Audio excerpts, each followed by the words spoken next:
ప్రభుత్వం పదే పదే పదే పదే చెప్తున్న ఒక పచ్చి అబద్ధం అధ్యక్ష, సత్యదూరమైన మాట. 67,000 ఉద్యోగాలు ఇచ్చామని ముఖ్యమంత్రి గారు ఏ సభలో అయినా చెప్తా ఉంటారు. నేను అడుగుతా ఉన్న ముఖ్యమంత్రి గారు, నా దగ్గర మీరు ఇచ్చిన నోటిఫికేషన్ లిస్ట్ కూడా మొత్తం ఉంది, కావాలంటే చదివినిపిమంటే వినిపిస్తాను.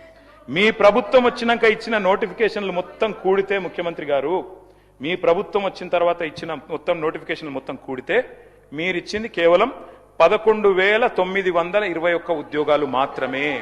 మిగతా నోటిఫికేషన్లు అన్ని కేసీఆర్ గవర్నమెంట్ లో ఇస్తే మీరు ఇవాళ నియామక పత్రాలు ఇచ్చి మేమిచ్చినామని చెప్పుకుంటే, ఇక మందికి పుట్టిన బిడ్డలు మా బిడ్డలు అని చెప్పుకుంటే మేము చేయగలిగింది ఏం లేదు.